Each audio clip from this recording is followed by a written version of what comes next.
Assalamualaikum warahmatullahi wabarakatuh. Waalaikumsalam warahmatullahi wabarakatuh. Terima kasih semuanya. Mohon maaf jaringan di saya putus-putus, jadi saya 2 kali terlempar. Ini saya minta Mas Alvin untuk sebagai host. Kemudian untuk mempersingkat waktu, saya persilakan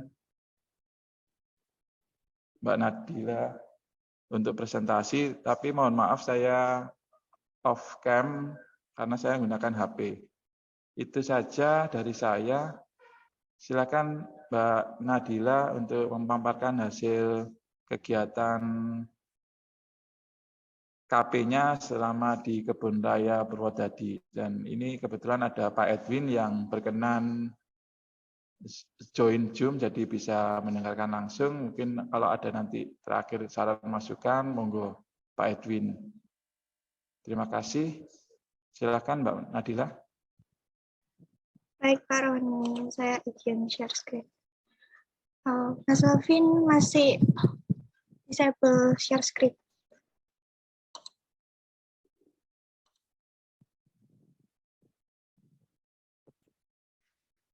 Oke.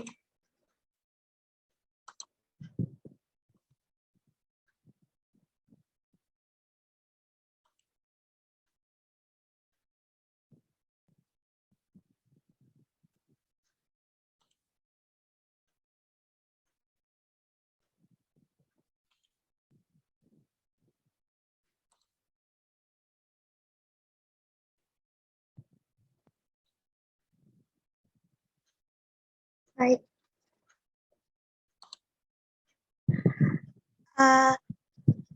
Assalamualaikum warahmatullahi wabarakatuh. Selamat pagi dan salam sejahtera untuk kita semua. Yang saya hormati Bapak Roni Irawanto selaku pembimbing eksternal KP saya dan juga Bapak Edwin selaku pembimbing KP internal saya yang mau berkenan hadir pada pagi hari ini, dan juga para peserta yang telah hadir pada webinar pada pagi hari ini. Sebelumnya perkenalkan, saya Nadila Ulancayani dari Departemen Biologi ITS. Di sini akan mempresentasikan hasil dari KP saya selama 1 bulan di Kebun Raya Purwodadi, yaitu tentang fenologi tumbuhan air dan pemantauan kualitas air kolam di Kebun Raya Purwodadi. Berikut merupakan bahasan yang akan saya sampaikan pada pagi hari ini, yaitu dimulai dari pendahuluan, kemudian dilanjutkan dengan metodologi, kemudian dilanjutkan tentang hasil dan pembahasan dari mini riset yang saya lakukan di KRP, dan juga ditutup dengan kesimpulan dan juga saran. Kemudian memasuki bagian pendahuluan, ada beberapa poin yang menjadi latar belakang dari mini riset yang saya lakukan. Yang pertama yaitu mengenai kerja praktek itu sendiri.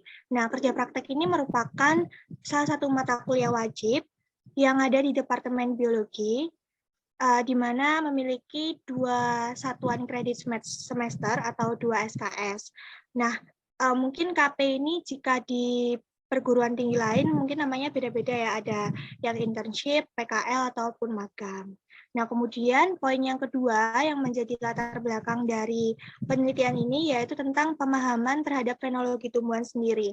Nah, pemahaman terhadap fenologi tumbuhan ini dapat bermanfaat untuk mempelajari biologi reproduksi yang berperan penting untuk kegiatan konservasi jenis tumbuhan, yaitu untuk memperoleh bibit generasi baru. Nah, fenologi sendiri ini apa? Fenologi ini merupakan ilmu yang mempelajari tentang periode fase-fase penting yang terjadi secara alami pada tumbuhan.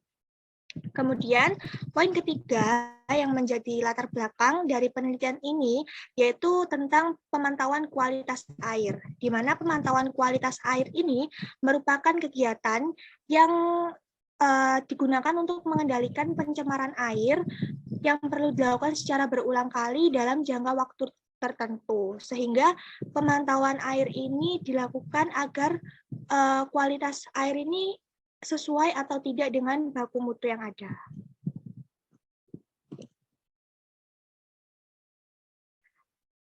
Kemudian dari latar belakang yang telah saya sampaikan, didapat 2 tujuan penelitian dalam penelitian ini, yaitu yang pertama mengenai untuk mengetahui fenologi tumbuhan air terpilih yang ada di Kebun Raya Purwodadi. Kemudian tujuan penelitian yang kedua yaitu untuk mengetahui kualitas air kolam terpilih yang ada di Kebun Raya Purwodadi Pring. Baik, selanjutnya memasuki bab metodologi. Nah, untuk waktu dan tempat penelitiannya sendiri, untuk waktunya sendiri selama periode magang saya, yaitu tepatnya 1 bulan 2 hari, pada tanggal 27 Juni hingga 29 Juli 2022. Sedangkan untuk tempat penelitiannya sendiri, yaitu tentu saja di Kebun Raya Purwodadi. Nah, dapat dilihat pada sebelah kanan, yang bagian atas ini merupakan gambar peta dari Kebun Raya Purwodadi. Kemudian yang bagian bawah ini merupakan peta kolam yang ada di Kebun Raya Purwodadi. Di Kebun Raya Purwodadi ini memiliki sekitar 32 kolam. Namun yang saya gunakan dalam penelitian ini hanya kolam 1 hingga kolam 10 saja. Kemudian berikut merupakan beberapa alat yang saya gunakan dalam penelitian ini. Yang pertama yaitu ada TDS meter dan juga EC. Ini digunakan untuk mengukur TDS. Di dalam alat ini juga bisa dapat diketahui langsung suhu dari air kolam tersebut. Kemudian ada pH meter untuk mengukur pH. Kemudian ada anemometer. Nah, anemometer ini merupakan alat pengukur kecepatan angin ya umumnya. Namun pada penelitian ini anemometer digunakan untuk mengukur suhu dan juga kelembapan suhu udara. Selanjutnya ada luxmeter. Ini digunakan untuk mengukur intensitas cahaya. Kemudian ada alat tulis untuk mencatat hasil data yang diperoleh. Kemudian kamera untuk mengambil gambar dari fenologi bunganya. Dan juga water test strip 15 in 1. Nah, water test strip 15 in 1 ini merupakan alat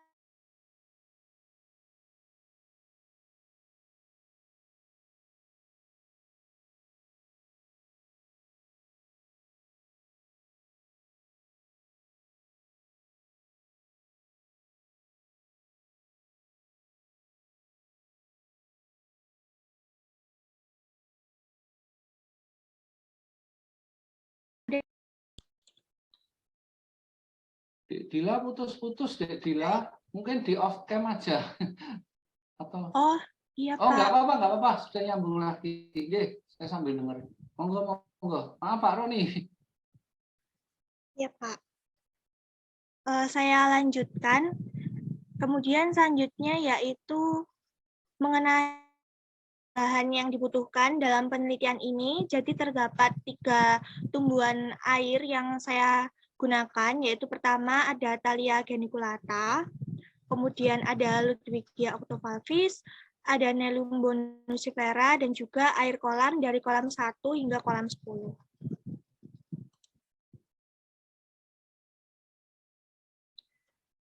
Nah, berikut merupakan cara yang saya gunakan dalam penelitian ini. Ada 2, yaitu mengenai fenologi tumbuhan air sendiri dan juga pemantauan air kolam. Nah, untuk fenologi tumbuhan air, pada pengamatan fenologi Thalia geniculata dan Ludwigia octovalvis ini dilaksanakan tiap 3 kali dalam seminggu, tepatnya pada hari Senin, Rabu, dan Jumat. Jadi pada hari Senin, Rabu, dan Jumat ini saya mengambil foto dari perkembangan bunga-bunga, kemudian data dari foto itu dianalisis secara deskriptif dan juga dibandingkan dengan literatur. Kemudian yang untuk Nelumbo nucifera ini pengamatan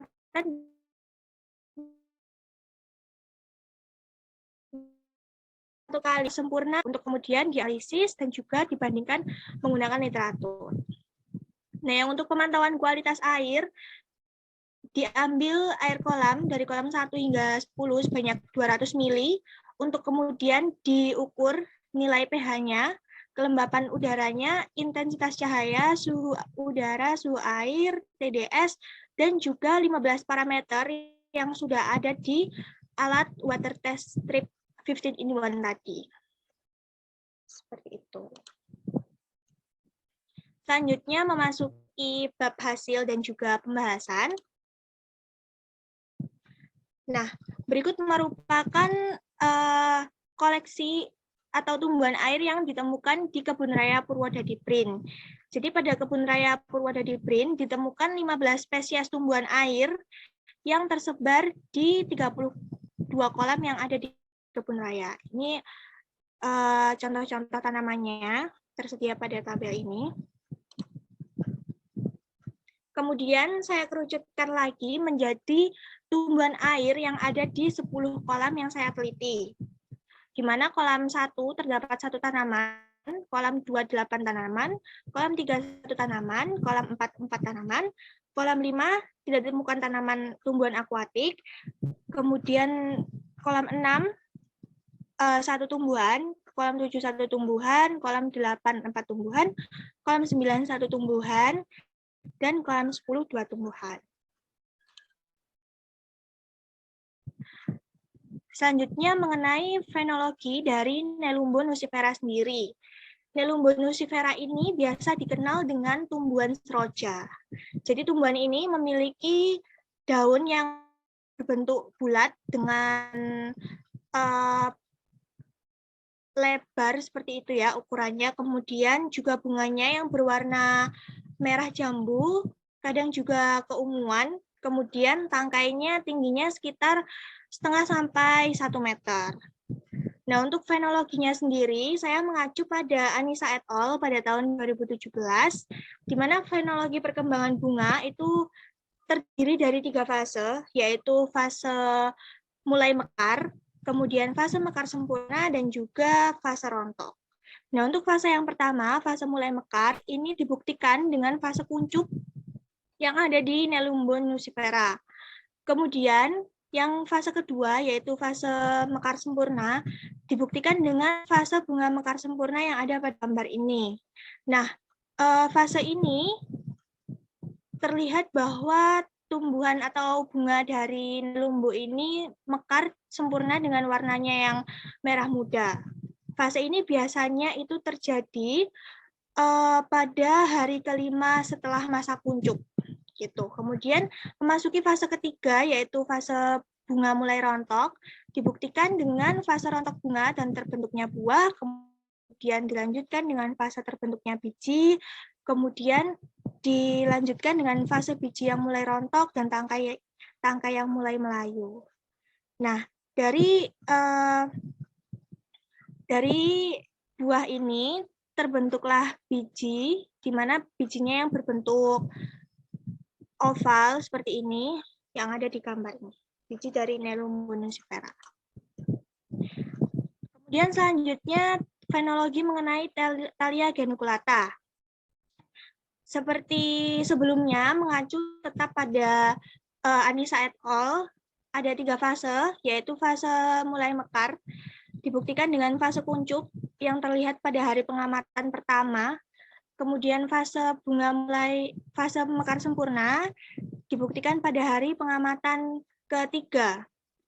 Fase ini biasanya terjadi sekitar 5 sampai 12 hari. Kemudian dilanjutkan dengan fase bunga mulai rontok yang dibuktikan dengan hasil pengamatan hari ke-6.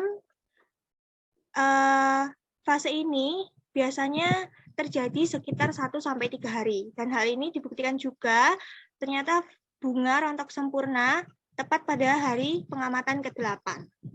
Kemudian dari bunga yang rontok tersebut didapatkan biji dari Thalia geniculata yang berwarna hitam dan juga ukurannya kecil lonjong. Baik, selanjutnya fenologi mengenai Ludwigia octovalvis.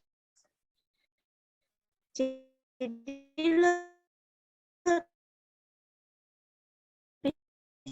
ini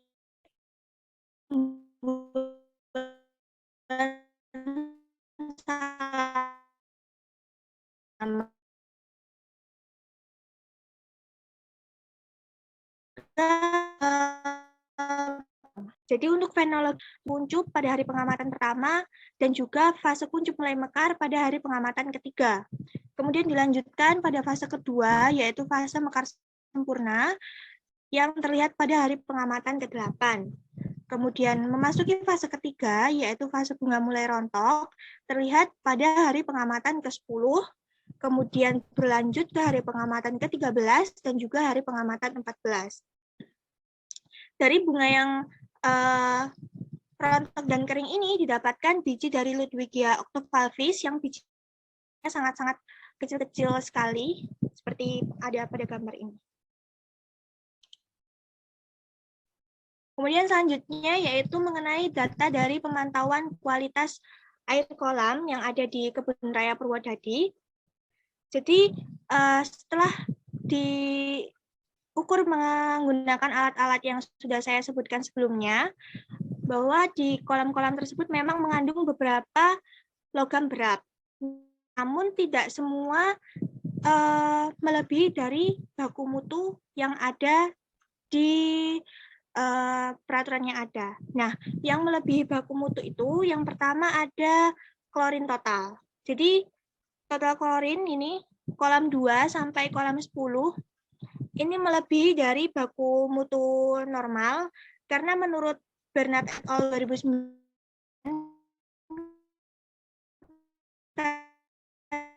kandungan klorin ini memiliki di sini 2 sampai 5. Kemudian kandungan juga pada batas maksimumnya adalah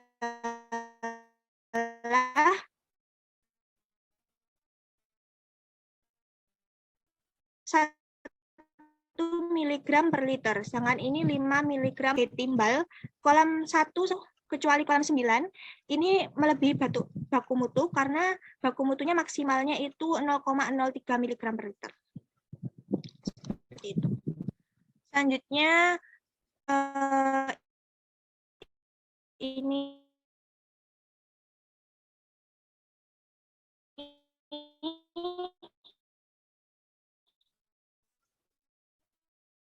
untuk mg per liter, 1 mg per liter, sedangkan ini 5 mg per liter. Kemudian yang terakhir yaitu fluorid, di sini adalah 25, sedangkan baku mutunya hanya 1,5 mg per liter. Seperti itu. Nah, selanjutnya ini merupakan faktor fisika yang juga saya ukur. Ada suhu air, suhu udara, kelembapan udara, EC, intensitas cahaya, level kedalaman air. Nah, semuanya ini masih dalam baku mutu yang normal. Baik, dari penelitian yang telah saya lakukan, dapat diambil kesimpulan. Yang pertama yaitu fenologi pembungaan dari Thalia geniculata, Nellium bonicifera, dan Ludwigia octovalvis ini memiliki 3 fase, yaitu fase kuncup, fase mekar, dan fase bunga mulai rontok. Sedangkan dari 32 kolam yang ada di Kebun Raya Purwodadi, 10 kolam diantaranya didapatkan nilai dari kualitas air, berdasarkan 15 parameter yang ada di water test strip 15-in-1 tadi. Nah, untuk sarannya sendiri, yaitu dapat dilakukan uji laboratorium lanjutan terhadap pengukuran kualitas air guna memberi hasil yang lebih akurat dan juga valid. Karena supaya lebih akurat gitu hasil pengukurannya ketimbang menggunakan water test strip 15-in-1. Baik, sekian presentasi dari saya. Mungkin dari teman-teman dan juga peserta yang hadir pada pagi hari ini ada yang ingin ditanyakan. Terima kasih. Wassalamualaikum warahmatullahi wabarakatuh.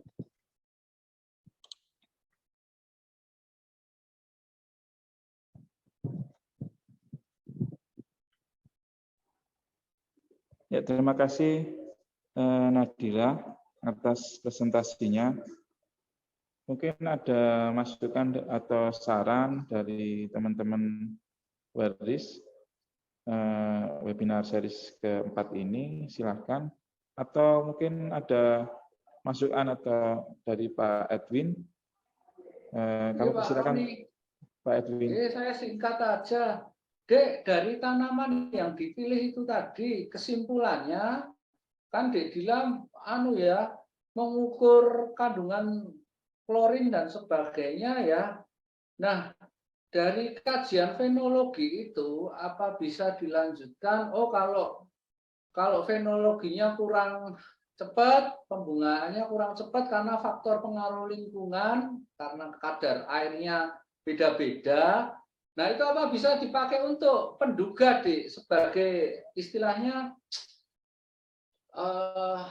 diagnosis awal. Paham pertanyaannya, Dila ya? Jadi apakah ada hubungan dengan fenomena fenologi yang berbeda-beda dengan kandungan lead klor? Ada berapa logam yang dites, Dek, yang diukur pakai TDS tapi ada berapa?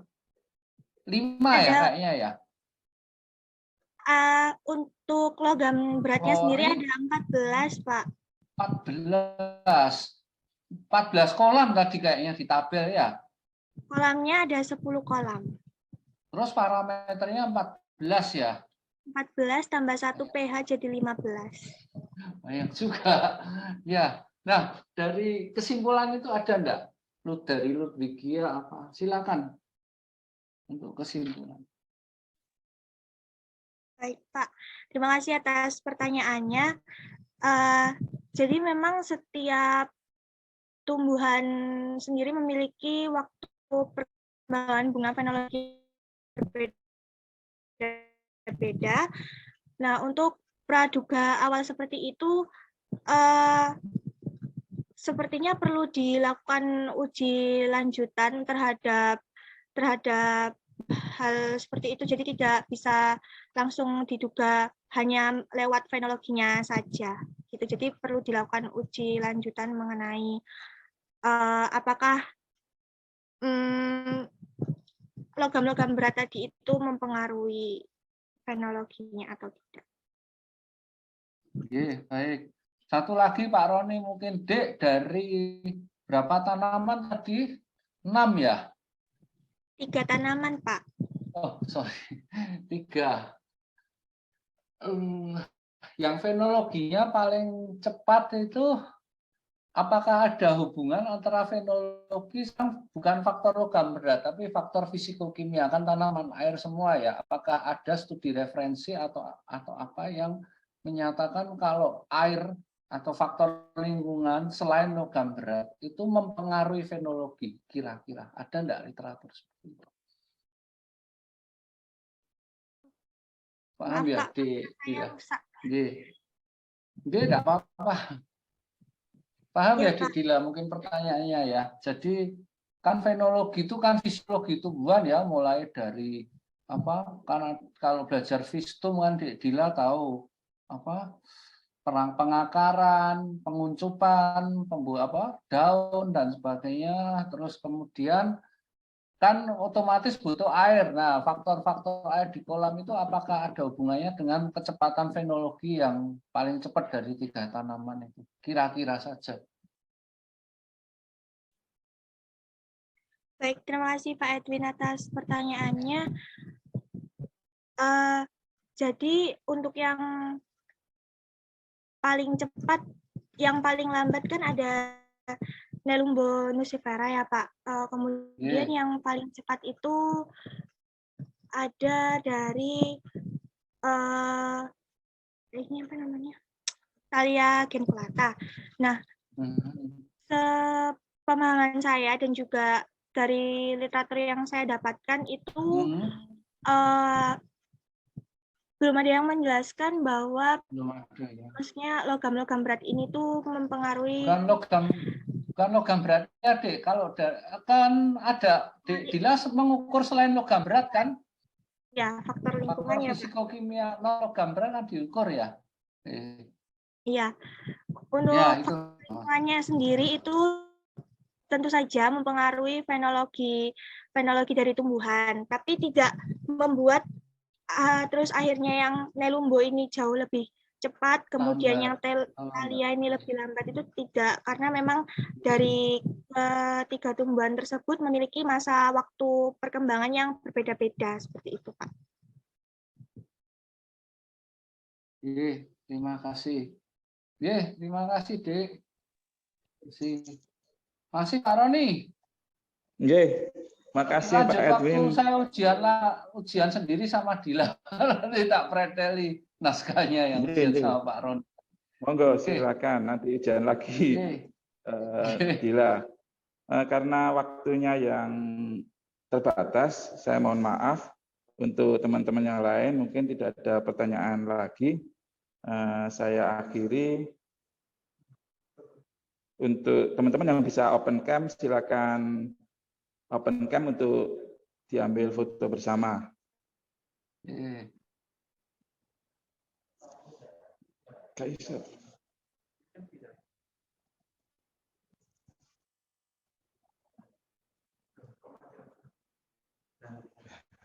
Ya, 1, 2.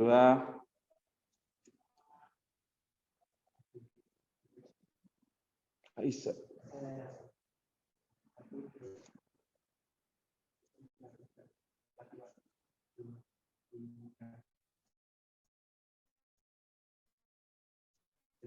Ya, terima kasih semuanya, Pak Edwin atas waktunya. Teman-teman, saya ucapkan terima kasih semua teman-teman dengan para Bapak Ibu dan teman-teman mahasiswa semuanya untuk pertemuan hasil magang di KRP oleh Mbak Nadila.